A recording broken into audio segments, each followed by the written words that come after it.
Hi friends, welcome back to my channel. ಇನ್ನೂ ನನ್ನ ಚಾನಲ್ನ ಸಬ್ಸ್ಕ್ರೈಬ್ ಮಾಡಿಲ್ಲ ಅಂದರೆ ಈ ಕೂಡಲೇ ಸಬ್ಸ್ಕ್ರೈಬ್ ಮಾಡಿ, ಲೈಕ್ ಮಾಡಿ, ಶೇರ್ ಮಾಡಿ. ರೂನಿಂಗ್ ಹಾಸ್ಪಿಟಲ್ನಲ್ಲಿರೋ ಸೀನ್ನ ನೋಡ್ತೀವಿ. ಅವಳ ಜೊತೆ ಕ್ಯಾಟಿ ಚಾನ್ಮ ಕೂಡ ಇರ್ತಾರೆ. ರೂನಿಂಗ್ಗೆ ಪ್ರಜ್ಞೆ ಬರ್ತಿದ್ದಾಗೆ ಅವರನ್ನ ನೋಡಿ ಕೇಳ್ತಾಳೆ, ನೀವು ಇಲ್ಲೇನು ಮಾಡ್ತಿದ್ದೀರಾ? ಆಗ ಕ್ಯಾಟಿ ತುಂಬಾನೇ ಅಳ್ತಾ ಅವಳಿಗೆ ಎಲ್ಲ ವಿಷಯನೂ ಹೇಳ್ಬೇಕು ಅಂತ ಹೋಗ್ತಾಳೆ. ಆದರೆ ಚಾನ್ಮ ಅವಳನ್ನ ತಡಿತಾನೆ. ಆಗ ಕ್ಯಾಟಿ ಅವಳಿಗೆ ನೀನು 2 ದಿವಸದಿಂದ ಹಾಸ್ಪಿಟಲ್ನಲ್ಲೇ ಇದ್ದೀಯಾ ಅಂತ ಮಾತ್ರ ಹೇಳ್ತಾಳೆ. 2 ದಿವಸದಿಂದ ಏನು ತಿಂದಿಲ್ಲ, ನೀನ್ ಏನ್ ತಿಂತೀಯ ಹೇಳು, ಅದನ್ನೇ ತಗೊಂಡ್ ಬರ್ತೀನಿ ಅಂತ ಕೇಳ್ತಾಳೆ. ಆಗ ರೂನಿಂಗ್ ಏನು 2 ದಿವಸದಿಂದ ಹಾಸ್ಪಿಟಲ್ ನಲ್ಲೇ ಇದ್ದೀನಾ? ಆಗ ಕ್ಯಾಟಿ ಹೇಳ್ತಾಳೆ, ನಿನ್ಗೆ ಅವತ್ತು ಏನ್ ನಡೀತು ಅಂತ ಏನು ಕೂಡ ನೆನ್ಪಿಲ್ವಾ? ಆಗ ರೂನಿಂಗ್ ನೆನ್ಪು ಮಾಡ್ಕೊಳ್ಳೋದಿಕ್ಕೆ ಅಂತ ಹೋಗ್ತಾಳೆ. ಅದೇ ಸಮಯಕ್ಕೆ ಏಮಿಯೋ ಅಮ್ಮ ಕೋಪದಿಂದ ಹಾಸ್ಪಿಟಲ್ಗೆ ಬಂದು ರೂನಿಂಗ್ ಕತ್ತನ್ನ ಇಟ್ಕೊಂಡು ಹೇಳ್ತಾರೆ, ನಿನ್ನಿಂದಾಗಿ ನನ್ನ ಮಗ ಏಲಿಯನ್ ಈ ಪ್ರಪಂಚನೇ ಬಿಟ್ಟೋಗಿದ್ದಾನೆ, ನೀನು ಕೂಡ ಬದುಕೋ ಹಾಗಿಲ್ಲ ಅಂತ ಹೇಳಿ ರೂನಿಂಗ್ ನ ಇಟ್ಕೊಂಡಿರ್ಬೇಕಾದ್ರೆ ಚಾನ್ಮ ಕ್ಯಾಟಿ ಬಿಡ್ಸೋದಕ್ಕೆ ಟ್ರೈ ಮಾಡ್ತಾರೆ. ಆದ್ರೆ ಅವ್ರ ಕೈಲಿ ಆಗೋದಿಲ್ಲ. ಅವ್ರು ಹೇಳ್ತಾರೆ, ಹೇಗಾದ್ರೂ ಮಾಡಿ ನನ್ನ ಮಗ ಏಲಿಯನ್ನ ವಾಪಸ್ ಕರ್ಕೊಂಡ್ ಬಾ ಅಂತ. ಅಷ್ಟರಲ್ಲಿ ಅಲ್ಲಿಗೆ ಏಮಿಯೋ ಬರ್ತಾನೆ. ಅವ್ರ ಅಮ್ಮನ ಎಷ್ಟೋ ಕಂಟ್ರೋಲ್ ಮಾಡೋದಿಕ್ಕೆ ನೋಡ್ತಾನೆ, ಆದ್ರೆ ಅವರು ಔಟ್ ಆಫ್ ಕಂಟ್ರೋಲ್ ಆಗಿರ್ತಾರೆ. ಏಮಿಯೋ ಮಾತನ್ನ ಕೇಳ್ತಾ ಇರಲ್ಲ. ಆಗ ಏಮಿಯೋ ಹೇಳ್ತಾನೆ, ಅಮ್ಮ ಟೆನ್ಷನ್ ಮಾಡ್ಕೋಬೇಡಿ, ಎಲ್ಲ ಸರಿ ಹೋಗುತ್ತೆ, ನಾನು ಇದೀನಲ್ವಾ ನಿಮ್ ಚಿಕ್ಕ ಮಗ ಏಮಿಯೋ, ನಾನು ಯಾವಾಗ್ಲೂ ನಿಮ್ ಜೊತೆಲೇ ಇರ್ತೀನಿ. ಆಗ ಅವ್ರ ಅಮ್ಮಗೆ ಸ್ವಲ್ಪ ಸಮಾಧಾನ ಆಗುತ್ತೆ. ಆಗ ಅವರು ಹೇಳ್ತಾರೆ, ನನ್ನ ಮಗ ಏಲಿಯನ್ ನನ್ನನ್ನ ಕರಿತಿದ್ದಾನೆ ಅಂತ. ಏಮಿಯೋ ಅವ್ರ ಅಮ್ಮನ್ನ ಅಲ್ಲಿಂದ ಕರ್ಕೊಂಡು ಹೋಗ್ತಿರ್ಬೇಕಾದ್ರೆ ರೂನಿಂಗ್ ಏಮಿಯೋ ಹೆಸರನ್ನ ಕೂಗ್ತಾಳೆ, ಅವನ ಹತ್ರ ಕ್ಷಮೆ ಕೇಳೋದಿಕ್ಕೆ. ಆದ್ರೆ ಏಲಿಯನ್ ಅವಳ ಕಡೆ ನೋಡೋದೇ ಇಲ್ಲ.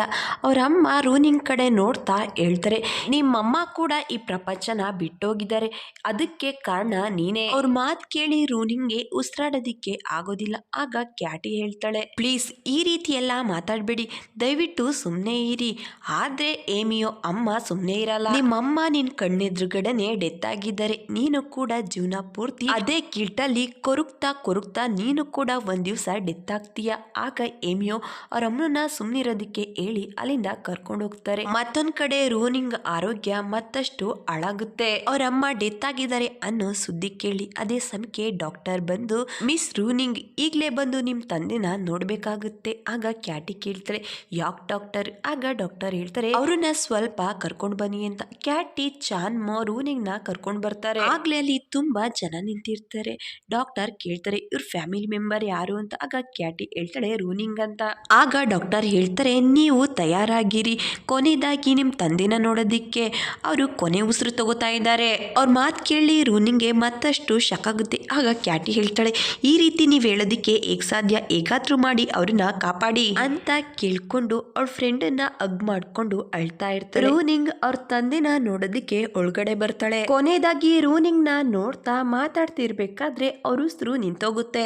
ಈಗ ಅವ್ರ ತಂದೆ ಕೂಡ ಈ ಪ್ರಪಂಚನ ಬಿಟ್ಟೋಗಿದ್ದಾರೆ. ರೂನಿಂಗ್ ಅಳ್ತಾ, ಮೊದ್ಲು ಮಾಮ್, ಆಮೇಲೆ ಏಲಿಯನ್, ಈಗ ನೀವು ಕೂಡ, ನೀವು 3 ಜನನು ನನ್ನನ್ನ ಬಿಟ್ಟು ಈ ರೀತಿ ದೂರ ಹೋಗೋದಿಕ್ಕೆ ಹೇಗ್ ಸಾಧ್ಯ? ನೀವು ಮಾಮ್ ನನಗೆ ಪ್ರಾಮಿಸ್ ಮಾಡಿದ್ರಿ ಯಾವಾಗ್ಲೂ ಜೊತೆಲಿ ಇರೋಣ ಅಂತ, ಯಾಕೆ ನಾನ್ ನಿಮ್ಗೆ ಒಳ್ಳೆ ಮಗಳಾಗ್ಲಿಲ್ವಾ? ಯಾಕೆ ನಂಗೆ ಇಷ್ಟು ದೊಡ್ಡ ಶಿಕ್ಷೆ ಕೊಟ್ರಿ ಅಂತ ಹೇಳ್ತಿರ್ಬೇಕಾದ್ರೆ ಅಲ್ಲಿಗೆ ಡಾಕ್ಟರ್ ಬಂದು ನರ್ಸ್ಗೆ ಹೇಳ್ತಾರೆ, ರೂನಿಂಗ್ ನ ಹೊರಗಡೆ ಕರ್ಕೊಂಡು ಹೋಗೋದಿಕ್ಕೆ. ರೂನಿಂಗ್ ಹೊರಗಡೆ ಬರ್ತಿದ್ದಾಗೆ ಕ್ಯಾಟಿನ ಕೇಳ್ತಾಳೆ, ನನ್ನ ಹೆಸರು ರೂನಿಂಗ್, ಇದ್ರ ಅರ್ಥ ಎಲ್ರ ಜೊತೆ ಇದ್ದು ಯಾವಾಗ್ಲೂ ಸುಂದರವಾಗಿ ಕಾಣ್ಬೇಕು ಅಂತ. ಈ ಹೆಸರನ್ನ ಮಾಮ್ ಇಟ್ಟಿದ್ದು, ಈ ಹೆಸರು ಚೆನ್ನಾಗಿಲ್ವಾ ಅಂತ ಕೇಳ್ತಾಳೆ. ಕ್ಯಾಟಿ ಅಳ್ತಾ ಅವಳನ್ನ ಸಮಾಧಾನ ಮಾಡೋದಿಕ್ಕೆ ನೋಡ್ತಾಳೆ. ಆದ್ರೆ ರೂನಿಂಗ್ಗೆ ಪ್ರಜ್ಞೆ ಇರಲ್ಲ. ಇದೆಲ್ಲ ಕನ್ಸು ಅಂತ ಹೇಳ್ತಾ ಅಲ್ಲಿಂದ ಹೊರಟೋಗ್ತಾಳೆ. ಆದ್ರೆ ಅದು ಕನ್ಸಾಗಿರಲ್ಲ, ನಿಜನೇ ಆಗಿರುತ್ತೆ. ಈ ಸೀನ್ ಇಲ್ಲಿಗೆ ಕಟ್ ಆಗುತ್ತೆ. ಇದಾದ್ಮೇಲೆ ಪೂರ್ತಿ 3 ವರ್ಷ ಆದ್ಮೇಲೆ ಈ ಸೀನ್ ಮೂಲಕ ನೋಡಿರ್ತೀವಿ. ಅದು ಡ್ರಾಮಾದ ಸ್ಟಾರ್ಟಿಂಗ್ ಆಗ್ಲೇ ಈ ಸೀನ್ ನ ತೋರಿಸಿದೀವಿ. ಏಮಿಯೋ ಕೋಪದಿಂದ ರೂನಿಂಗ್ ನ ನೋಡ್ತಾ ಕಾರಿಂದ ಅವಳಿಗೆ ಡ್ಯಾಶ್ ಹೊಡಿಬೇಕು ಅಂತ ಅನ್ಕೋತಾನೆ, ಆದ್ರೆ ಹೊಡಿಯೋದಿಲ್ಲ. ಕಾರಿಂದ ಹಿಳ್ದ್ ಬಂದು ಕೇಳ್ತಾನೆ, 3 ವರ್ಷ ಆದ್ಮೇಲೆ ನೋಡ್ತಿದ್ದೀನಿ, ಹೇಗಿದ್ಯಾ? ಆಗ ರೂನಿಂಗ್ ಹೇಳ್ತಾಳೆ, ನಾನ್ ಚೆನ್ನಾಗಿದ್ದೀನಿ. ಅಷ್ಟರಲ್ಲಿ ಅಲ್ಲಿಗೆ ಮನೆ ಕೆಲಸದ ಮೇಡ್ ಬಂದು ರೂನಿಂಗ್ ನ ಒಳಗಡೆ ಕರ್ಕೊಂಡು ಹೋಗ್ತಾರೆ. ಮೇಡ್ ರೂನಿಂಗ್ಗೆ ಯಾವ ಪೇಂಟಿಂಗು ಎಲ್ಲೆಲ್ಲಿದೆ ಅಂತ ಹೇಳಿ ಇನ್ಫಾರ್ಮೇಶನ್ ನ ಕೊಟ್ಟು ಅಲ್ಲಿಂದ ಹೋಗ್ತಾರೆ. ರೂನಿಂಗ್ ಏಮಿಯೋ ಕಡೆ ನೋಡ್ತಾಳೆ, ಅವನು ಬುಕ್ ಓದ್ತಿರ್ತಾನೆ. ಸ್ವಲ್ಪ ಕೂಡ ರೂನಿಂಗ್ ಕಡೆ ನೋಡೋದೇ ಇಲ್ಲ. ರೂನಿಂಗ್ ಅವನಿಗೆ ಗುಡ್ ನೈಟ್ ಅಂತ ಹೇಳಿ ಅಲ್ಲಿಂದ ಹೋಗ್ತಿರ್ಬೇಕಾದ್ರೆ ಏಮಿಯೋ ರೂನಿಂಗ್ ಕೈನ ಇಟ್ಕೋತಾನೆ. ಅವಳು ಕೂದಲು ಓಪನ್ ಆಗುತ್ತೆ, ತಲೆಯಿದ್ದ ಪೆನ್ಸಿಲು ಕೆಳಗಡೆ ಬಿದ್ದೋಗುತ್ತೆ. ಕೋಪದಿಂದ ಕೇಳ್ತಾನೆ, ನಿನ್ ನಿನ್ ಡಿಕ್ಷನರಿಲಿ ಗಿಲ್ಟ್ ಅನ್ನೋ ಪದನೇ ಇಲ್ವಾ, ನಾಚಿಕೆ ಇಲ್ದಲೆ ಮತ್ತೆ ಬಂದಿದ್ಯಲ್ಲ. ಆಗ ರೂನಿಂಗ್ ಹೇಳ್ತಾಳೆ, ನಿನ್ ಫ್ಯಾಮಿಲಿಯವರೇ ನನ್ನನ್ನ ಹೈಯರ್ ಮಾಡಿರೋದು, ನೀನೆ ಪ್ರೊಫೆಸರ್ ಜಿನ್ಗೆ ಓಲ್ಡ್ ಪೇಂಟಿಂಗ್ಸ್ ನ ರೀಸ್ಟೋರ್ ಮಾಡೋದಿಕ್ಕೆ ಹೇಳಿರೋದು, ನಾನು ಅವ್ರ ಸ್ಟೂಡೆಂಟು, ಅವರೇ ನನ್ನ ಇಲ್ಲಿಗೆ ಕಳಿಸಿರೋದು. ನನ್ನನ್ನ ನಿನ್ ಕೈಲಿ ತಡ್ಕೊಳ್ಳೋದಿಕ್ಕೆ ಆಗ್ಲಿಲ್ಲ ಅಂದ್ರೆ ಪ್ರೊಫೆಸರ್ ಜಿನ್ಗೆ ಹೇಳಿ ನನ್ನನ್ನ ಇಲ್ಲಿಂದ ಕಳಿಸಬಹುದು. ಏಮಿಯೋ ರೂನಿಂಗ್ ನ ನೋಡ್ತಿರ್ತಾನೆ. ಅಷ್ಟರಲ್ಲಿ ಅಲ್ಲಿಗೆ ಮೇಡ್ ಬಂದು ರೂನಿಂಗ್ ನ ರೂಮ್ ತೋರ್ಸೋದಿಕ್ಕೆ ಅಂತ ಕರ್ಕೊಂಡು ಹೋಗ್ತಿರ್ತಾರೆ. ಆಗ ಹೇಮಿಯೋ ಹೇಳ್ತಾರೆ, ನಮ್ಮ ಅಣ್ಣ ಏಲಿಯನ್ ರೂಮ್ ಕೂಡ ನಿನ್ ರೂಮ್ ಪಕ್ಕದಲ್ಲೇ ಇದೆ ಅಂತ. ಏಲಿಯನ್ ಹೆಸರು ಕೇಳ್ತಿದ್ದಾಗೆ ರೂನಿಂಗ್ ಆರೋಗ್ಯದಲ್ಲಿ ವ್ಯತ್ಯಾಸ ಆಗೋದಕ್ಕೆ ಶುರುವಾಗುತ್ತೆ. ಅಲ್ಲಿಂದ ಹೊರಟೋಗ್ತಾಳೆ. ಆಗ ಏಮಿಯೋ ಕೆಳಗಡೆ ಬಿದ್ದಿದ್ದ ಪೆನ್ಸಿಲ್ ನ ತಗೋತಾನೆ.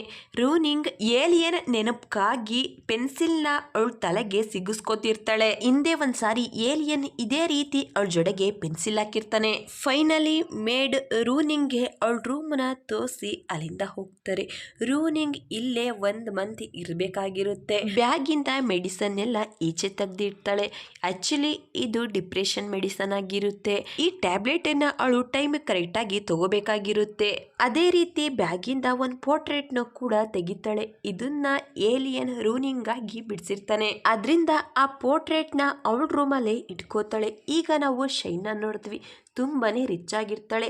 ಕಾಲ್ ಬರುತ್ತೆ. ಫೋನಲ್ಲಿ ಮಾತಾಡ್ತಿರ್ಬೇಕಾದ್ರೆ ಅವರು ಹೇಳ್ತಾರೆ, ಪ್ರೊಫೆಸರ್ ಜಿನ್ ರೂನಿಂಗ್ ನ ಏಮಿಯೋ ಮನೆಗೆ ಕಳಿಸಿದ್ದಾರೆ. ರೂನಿಂಗ್ ಹೆಸರು ಕೇಳ್ತಿದ್ದಾಗೆ ಅವಳಿಗೆ ತುಂಬಾನೇ ಕೋಪ ಬರುತ್ತೆ. ಈಗಲೂ ಕೂಡ ರೂನಿಂಗ್ ನ ತುಂಬಾನೇ ದ್ವೇಷ ಮಾಡ್ತಿರ್ತಾಳೆ. ಏಮಿಯೋಗೆ ಕ್ಲೋಸ್ ಆಗ್ಬೋದು ಅಂತ ಹೇಳಿ ಕೋಪದಿಂದ ಕೈಲಿದ್ದ ಗ್ಲಾಸ್ ನ ಹೊಡೆದಾಕ್ಬಿಡ್ತಾಳೆ.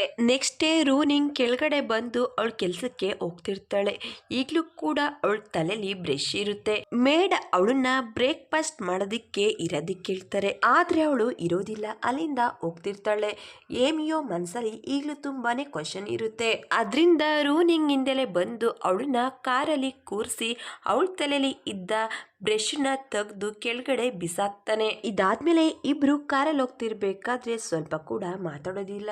ಏಮಿಯೋ ರೂನಿಂಗ್ ನ ಒಂದು ಜಾಗಕ್ಕೆ ಕರ್ಕೊಂಡ್ ಬಂದಿರ್ತಾನೆ. ಅವಳನ್ನ ಕೇಳ್ತಾನೆ, ನೀನು ಇಷ್ಟು ಕೂಲ್ ಆಗಿರೋದಕ್ಕೆ ಹೇಗ್ ಸಾಧ್ಯ? ನನ್ಗೇನು ಎಕ್ಸ್ಪ್ಲೈನ್ ಮಾಡಲ್ವಾ? ನಿನ್ ಮನ್ಸಲ್ಲಿ ನನ್ನ ಹತ್ರ ಕೇಳೋದಕ್ಕೆ ಯಾವುದೇ ಪ್ರಶ್ನೆ ಇಲ್ವಾ? ಆಗ ರೂನಿಂಗ್ ಹೇಳ್ತಾಳೆ, ನಾನ್ ನಿಮ್ಮನೆಗೆ ಪರ್ಸನಲ್ ವಿಷಯನ ಶೇರ್ ಮಾಡ್ಕೊಳ್ಳೋದಿಕ್ಕೆ ಬಂದಿಲ್ಲ. ನೀವು ಅನ್ಕೊಂಡಿರ್ಬೋದು ಇಷ್ಟೆಲ್ಲ ಆದ್ಮೇಲೂ ನನ್ನ ಮನ್ಸಲ್ಲಿ ಸ್ವಲ್ಪನೂ ಪಶ್ಚಾತ್ತಾಪ ಇಲ್ಲ ಅಂತ. ಆ ರೀತಿ ಎಲ್ಲ ಏನೂ ಇಲ್ಲ. ಈಗಾಗಲೇ ನಾನು ತುಂಬಾನೇ ಅನುಭವಿಸ್ಬಿಟ್ಟಿದ್ದೀನಿ. ಆದ್ರಿಂದ ಮಿಸ್ಟರ್ ಏಮಿಯೋ ನನ್ನ ಕೆಲಸನ ನನಗೆ ಮಾಡೋದಿಕ್ ಬಿಡಿ ಅಂತ ಹೇಳ್ತಾ ಕಾರ್ ತಗೊಂಡು ಅಲ್ಲಿಂದ ಬರ್ತಿರ್ಬೇಕಾದ್ರೆ ರೂನಿಂಗ್ ತುಂಬಾನೇ ಅಳ್ತಾ ಇರ್ತಾಳೆ. ಅವಳು ನೋಡೋದಿಕ್ಕೆ ಸ್ಟ್ರಾಂಗ್ ಆಗಿ ಕಾಣಿಸಿದ್ರು ಕೂಡ ಅವಳ ಮನ್ಸಲ್ಲಿ ತುಂಬಾ ನೋವಿರುತ್ತೆ. ನೆಕ್ಸ್ಟ್ ಸೀನಲ್ಲಿ ರೂನಿಂಗ್ ಮತ್ತೆ ಪೆನ್ಸಿಲ್ ನ ಅವಳ ಜಡೆಗೆ ಸಿಗಿಸ್ಕೊಂಡು ಒಂದು ವಾಯ್ಸ್ ಡಿವೈಸರ್ ನ ಆನ್ ಮಾಡ್ಕೊಂಡು ಅವಳ ಕೆಲಸ ಮಾಡೋದಿಕ್ಕೆ ಶುರು ಮಾಡ್ತಾಳೆ. ಆಕ್ಚುಲಿ ಹೇಳ್ಬೇಕು ಅಂದ್ರೆ ಇದು ರೂನಿಂಗ್ ಹ್ಯಾಬಿಟ್ ಆಗಿರುತ್ತೆ. ಅವಳ ಕೆಲಸನ ಶುರು ಮಾಡೋದಕ್ಕಿಂತ ಮೊದಲು ಚಿಕ್ಕದಾಗಿ ಒಂದು ನೋಟ್ಸ್ ನ ಪ್ರಿಪೇರ್ ಮಾಡ್ಕೋತಿರ್ತಾಳೆ. ಆಮೇಲೆ ಅದನ್ನ ಕಾಪಿ ಮಾಡ್ತಾಳೆ. ಇದಾದ್ಮೇಲೆ ಏಮಿಯೋ ಜೊತೆ ಒಂದ್ ವಿಷಯದ ಬಗ್ಗೆ ಮಾತಾಡೋದಿಕ್ಕೆ ಅಂತ ಬಂದಿರ್ತಾಳೆ. ಅವಳನ್ನ ಕೇಳ್ತಾಳೆ, ನಿಮ್ ಫ್ಯಾಮಿಲಿಲಿ ಮೊದ್ಲೇ ಒಬ್ರದ್ದು ಡೆತ್ ಆಗಿದೆ. ಅವ್ರ ಹೆಸರು ಮಿಸ್ ಯಾನ್ ಅಂತ. ಅವ್ರ ಬುಕ್ ನ ರಿಸ್ಟೋರ್ ಮಾಡ್ತಿದ್ದೀನಿ. ಅವ್ರ ಬಗ್ಗೆ ಸ್ವಲ್ಪ ಇನ್ಫಾರ್ಮೇಶನ್ ಕೊಡೋದಿಕ್ಕಾಗುತ್ತಾ? ಆಗ ಹೇಮಿಯೋ ಹೇಳ್ತೀನಿ ಅಂತ ಹೇಳಿ ಅವರು ನಮ್ಮ ಅಜ್ಜಿ ಅವ್ರ ಡೆತ್ ಒಂದ್ ರೀತಿ ಮಿಸ್ ಆಗಾಯ್ತು. ನಮ್ ಫ್ಯಾಮಿಲಿಗೆ ಒಂದು ಶಾಪ ಇದೆ. ಮನೆ ಯಜಮಾನ್ರು ಬೇರೆ ಯಾರನ್ನಾದ್ರೂ ಪ್ರೀತಿ ಮಾಡಿದ್ರೆ ಅವರು ಡೆತ್ ಆಗ್ತಾರೆ ಅಥವಾ ಅವ್ರ ಜೀವನ ಹಾಳಾಗುತ್ತೆ. ಇದ್ರರ್ಥ ರೂನಿಂಗ್ ಕೂಡ ಅನ್ಲಕ್ಕಿ ಅಂತ ಅರ್ಥ ಮಾಡ್ಕೊಂಡಿರ್ತಾರೆ. ಹೇಮಿಯೋ ಅಮ್ಮ ಮದ್ವೆ ಆದ್ಮೇಲೂ ಕೂಡ ತುಂಬಾನೇ ಟೆನ್ಷನ್ ಮಾಡ್ಕೋತಿರ್ತಾರೆ. ಮತ್ತೊಂದ್ ಕಡೆ ರೂನಿಂಗ್ ಅಮ್ಮನ್ ಡೆತ್ ಕೂಡ ಆಗಿರುತ್ತೆ. ಹಾಗೆ ರೂನಿಂಗ್ ಲೈಫ್ ಕೂಡ ಹಾಳಾಗಿರುತ್ತೆ. ಹೇಮಿಯೋ ಲಾಸ್ಟ್ ಅಲ್ಲಿ ಹೇಳ್ತಾನೆ, ನಮ್ಮ ಅಜ್ಜಿ ಬಾಲ್ಕನಿಯಿಂದ ಕೆಳಗಡೆ ಬಿದ್ರು ಅಂತ. ಆಗ ರೂನಿಂಗ್ಗೆ ಅವ್ರ ಅಮ್ಮನ್ ಸೀನು ನೆನಪಾಗ್ತಿರುತ್ತೆ. ಅದರಿಂದ ಅವಳ ಆರೋಗ್ಯದಲ್ಲಿ ಮತ್ತೆ ಚೇಂಜಸ್ ಆಗೋದಕ್ಕೆ ಶುರುವಾಗುತ್ತೆ. ಹೇಮಿಯೋಗೆ ಆಮೇಲೆ ಸಿಗೋಣ ಅಂತ ಹೇಳಿ ಅಲ್ಲಿಂದ ಎದ್ದೋಗ್ತಿರ್ಬೇಕಾದ್ರೆ ಅವನು ಹೇಳ್ತಾನೆ, ನಿನ್ ಮೆಡಿಸನ್ ನ ನಿನ್ ಜೊತೆಲೆ ತಗೊಂಡೋಗು ಅಂತ. ಅವನ್ ಮಾತು ಕೇಳಿ ರೂನಿಂಗ್ಗೆ ಶಾಕ್ ಆಗುತ್ತೆ. ಅವಳು ಕೇಳ್ತಾಳೆ, ಈ ಮೆಡಿಸನ್ ನಿನ್ಗೆ ಎಲ್ಲಿ ಸಿಕ್ತು? ಈಗ ಮತ್ತೆ ಫ್ಲಾಶ್ ಬ್ಯಾಕ್ ನ ನೋಡ್ತಿ. ಏಮಿಯೋ ರೂನಿಂಗ್ ನ ಕಾರಲ್ಲಿ ಕೂರಿಸ್ತಿರ್ಬೇಕಾದ್ರೆ ಅವಳ ಮೆಡಿಸನ್ ಕಾರ್ ಒಳಗಡೆ ಬಿದ್ದೋಗಿರುತ್ತೆ. ಪ್ರೆಸೆಂಟ್ ನಲ್ಲಿ ಏಮಿಯೋ ರೂನಿಂಗ್ಗೆ ಬೈಯೋದಿಕ್ಕೆ ಶುರು ಮಾಡ್ತಾನೆ. ಈ ಮೆಡಿಸನ್ ನ ನೀನು ಯಾಕೆ ತಗೋತಿದ್ಯಾ? ಇದರಿಂದ ಎಷ್ಟು ಸೈಡ್ ಎಫೆಕ್ಟ್ ಇದೆ ಗೊತ್ತಾ ನಿನಗೆ? ನಮ್ಮಮ್ಮ ಕೂಡ ಈ ಮೆಡಿಸನ್ ನ ತಗೋತಾ ಇದ್ರು. ಅವ್ರು ಡಿಪ್ರೆಷನ್ ನ ಕಡಿಮೆ ಮಾಡ್ಕೊಳ್ಳೋದಿಕ್ಕೆ. ಆದ್ರೆ ಅವರು ಈ ಮೆಡಿಸನ್ ಇಲ್ದಲೆ ಅವ್ರ ಕೈಲಿ ಇರೋದಿಕ್ಕೆ ಆಗ್ತಿರ್ಲಿಲ್ಲ. ಆಗ ರೋನಿಂಗ್ ನನಗೆ ಈ ಮೆಡಿಸನ್ ಬಗ್ಗೆ ಎಲ್ಲಾ ವಿಷಯನೂ ಗೊತ್ತು ಅಂತ ಹೇಳಿ ಅಲ್ಲಿಂದ ಹೋಗ್ತಿರ್ಬೇಕಾದ್ರೆ ಏಮಿಯೋ ನಿಂತ್ಕೋ ಅಂತ ಹೇಳಿ ಕೇಳ್ತಾನೆ. ಕೊನೆಯದಾಗಿ ನಮ್ಮಣ್ಣ ಏನ್ ಹೇಳ್ದ ಅಂತ ನನ್ಗೆ ಹೇಳ್ತೀಯಾ? ಯಾಕಂದ್ರೆ ಅವ್ನ್ ಡೆತ್ ಆಗೋದಕ್ಕಿಂತ ಮೊದ್ಲು ಅವ್ರನ್ನ ಮೀಟ್ ಮಾಡಿದ್ದು ನೀನೊಬ್ಳೆ. ಅವನ ಮಾತನ್ನ ಕೇಳ್ತಿದ್ದಾಗೆ ರೂನಿಂಗ್ ಅಲ್ಲೇ ನಿಂತ್ಕೋತಾಳೆ. ಇಲ್ಲಿಗೆ ಪಾರ್ಟ್ 14 ಎಂಡ್ ಆಗುತ್ತೆ. ಪಾರ್ಟ್ 1 ನೋಡಿಲ್ಲ ಅಂದ್ರೆ ಎಂಡ್ ಸ್ಕ್ರೀನ್ ಅಲ್ಲಿ ಐ ಕಾರ್ಡ್ ಅಲ್ಲಿ ಹಾಕಿರ್ತೀನಿ, ಒಂದ್ಸರಿ ನೋಡ್ಕೊಂಡ್ ಬನ್ನಿ.